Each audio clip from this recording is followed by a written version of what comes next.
Love is not something we are in, it's something that we are. And if all humanity realizes this simple truth, along with the fact that with that love we are all connected, then we will find no reason to war, no reason to kill each other, hurt each other, no reason to cheat or spite on each other, only the reason to love each other as one.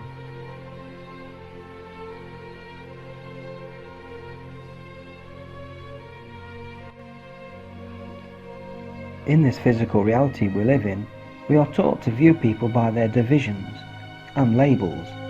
They're a woman, a man, a Christian, a Muslim, a Jew, black, white, a doctor, teacher or lawyer. But the reality is, these labels are not us, just our current experiences. And we are in fact an expression of the infinite consciousness. We are all one. We are absolutely connected. It's like, there's no question about it to me.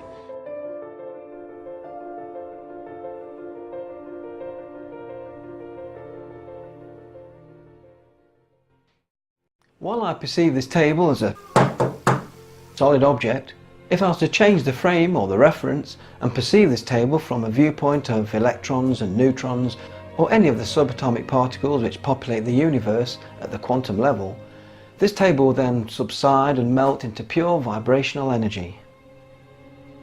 And that's the remarkable thing. We have one simple, unified, universal field in different vibrational tones.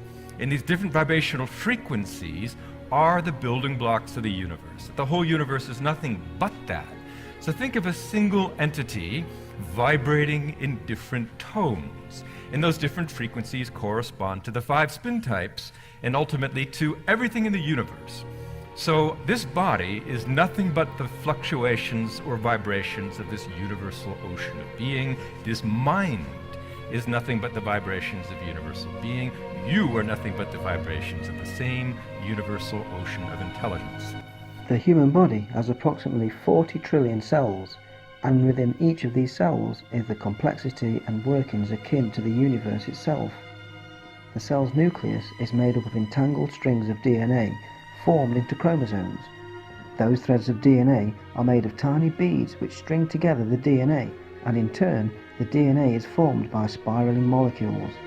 DNA is both destroyed and created within the cell's nucleus every second by tiny complex biomachines. And if you were to break up those molecules which create the DNA, you'll be left with an atom. An atom generally is less than 1/1000th of a millimetre in size. The electrons orbit around the nucleus at the speed of light, and so we see the infinite complexity and beauty of the universe within us and everything else.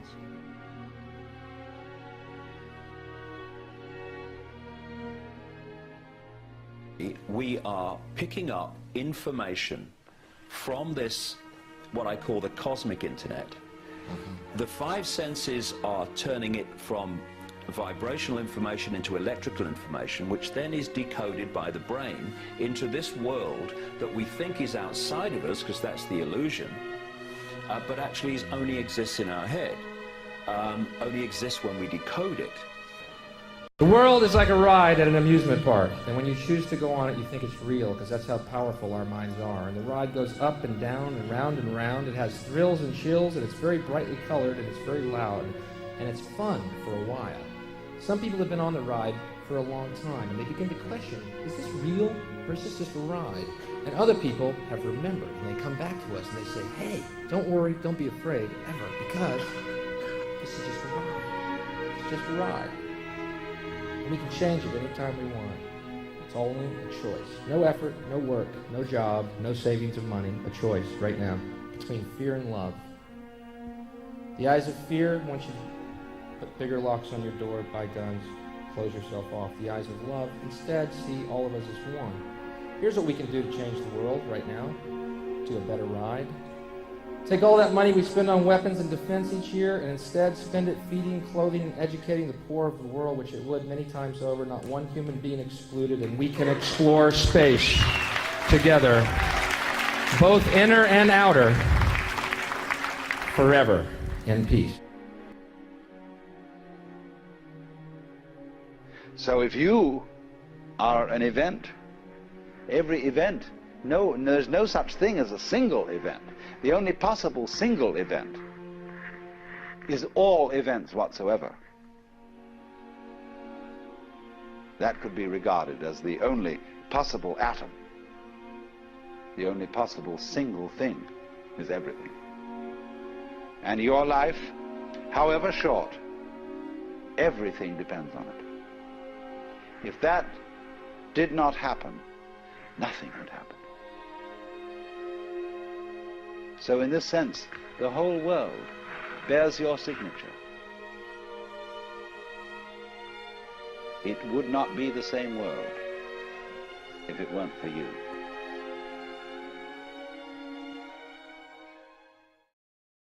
From the perspective of our limited human perception, we experience reality through our nervous system and our five senses, which perceives matter as our physical reality.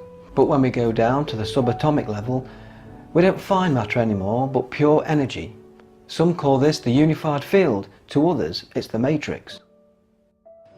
The question of reality and what is physically out there has fascinated scientists since ancient Greek times. Is the idea of what are the ultimate components of solid objects that we see? What are the components of the material world? Now, effectively, we know that they're atoms, but as soon as we were able to get inside the atom, we discovered that 99.99% of an atom is absolutely empty space. So it consists of a very, very solid nucleus and little electrons supposedly whizzing around like a planetary system. But effectively, if you calculate, and I've been told that it's rather similar to the nucleus would be, something the size of a beach ball in the centre of St. Peter's Dome in Rome, and the electrons are little peas whizzing around. So most of it's empty space. But when they start breaking into even the solid bits within an atom, they break down into quarks and various other particles. But effectively what they found was that these particles are not even solid, they're waves. And I think with the near-death experience, some people can gain information in ways other than through the senses. There was one patient in my study who, during his near-death experience, met up with a dead relative who had a chat with him and gave him a message for a living relative.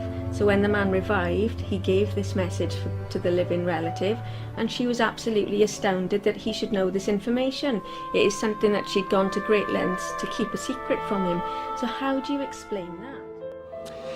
The reason I had to come back was, or that I felt, was that I was very much in love with my wife. And I wanted to be able to tell her that you can't die. It's impossible to die. But I truly believe that the world would be a better place if more people had had the experience that I had, and they consider the possibility that death is not the end, and that existence, consciousness, or whatever goes on. There's no judgment. No. To get away from materialism, connect with people, and basically love, and also I would just say to them, experience things. That's what we're here for. We're here to experience stuff, to travel, to interact with people, gain memories. And that's what we're here. We live in one human family, and the day that we start treating each other as such is the day that we'll have a better world. But as I said before, we go through a process of indoctrination that creates all sorts of necessary illusions that prevent us from seeing the truth, which is that person over there who is suffering, you're suffering too. Whether you know it or not, subconsciously, you're suffering too.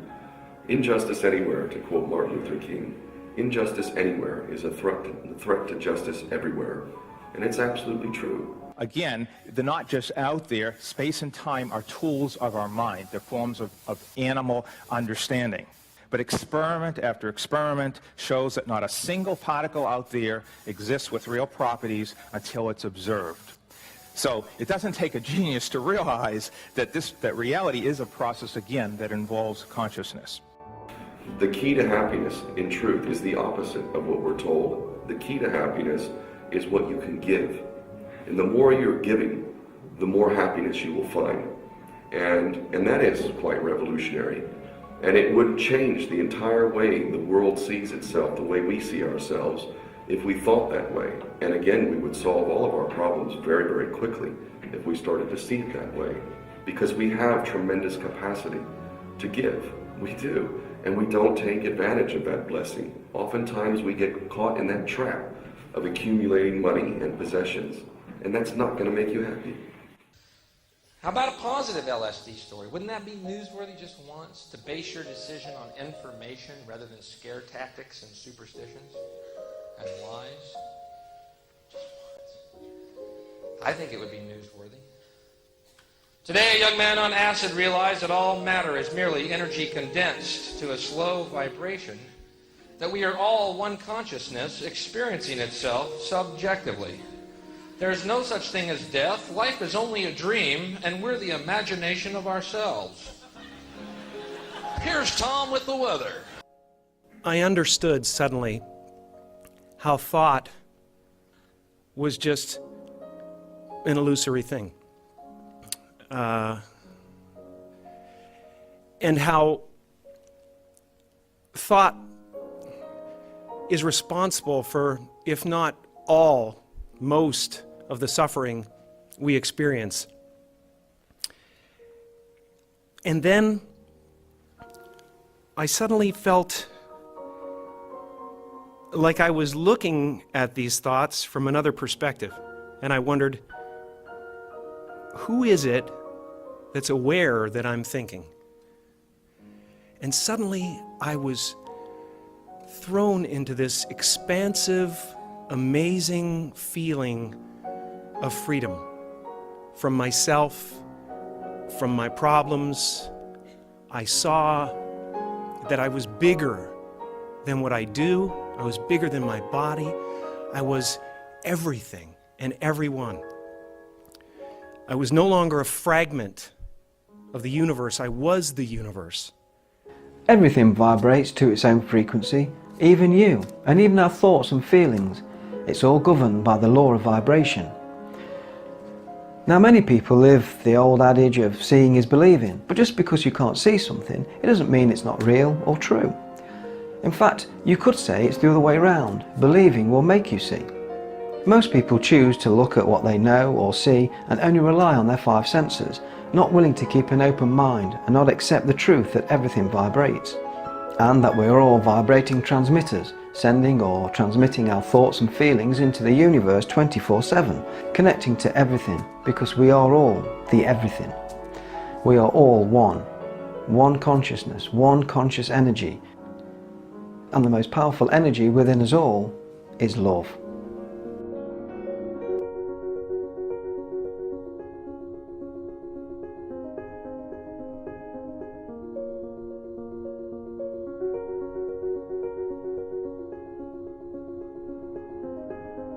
What we're told to believe is to look in the mirror and say the reflection is me. No. The energy is you.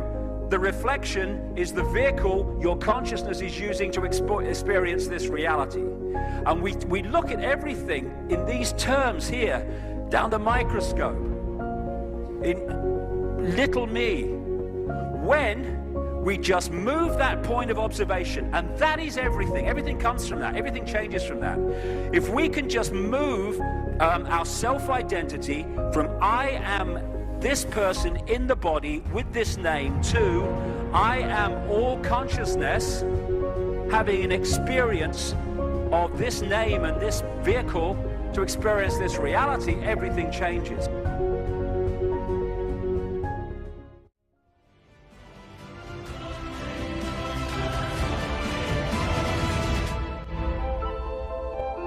And I just knew that the flow of energy I was seeing was the same in an atom as in our entire solar system.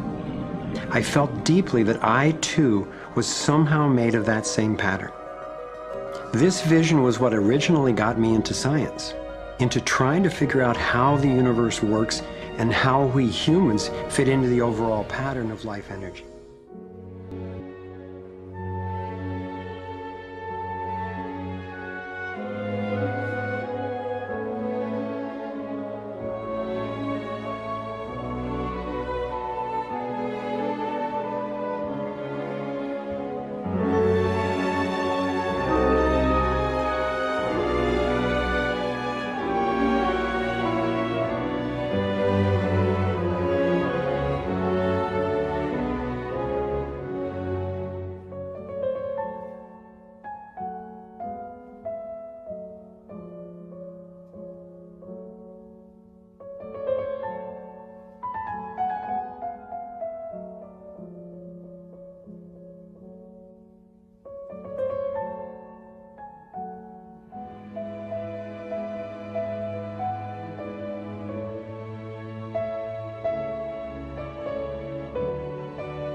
We know what a mess the world is in.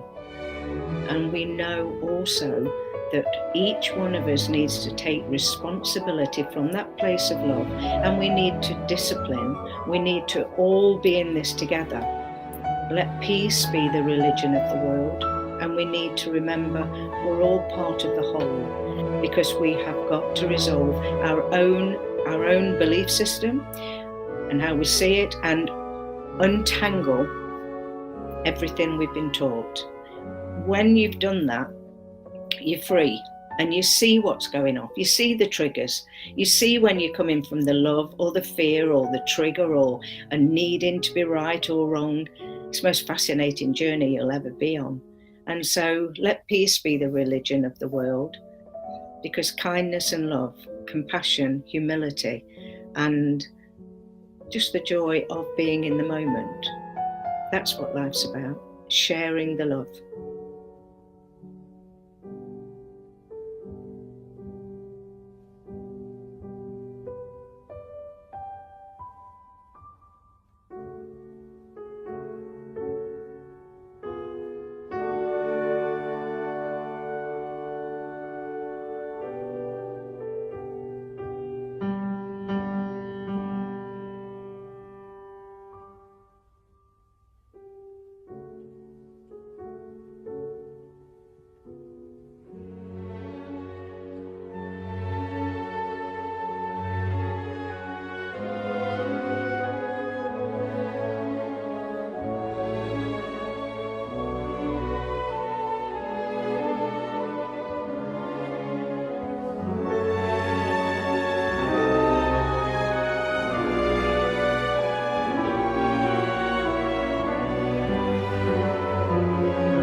Hello! And thank you very much for watching the video. Really hope you enjoyed it. If you did, and I hope you did, please give it a little like. And of course, subscribe to our channel.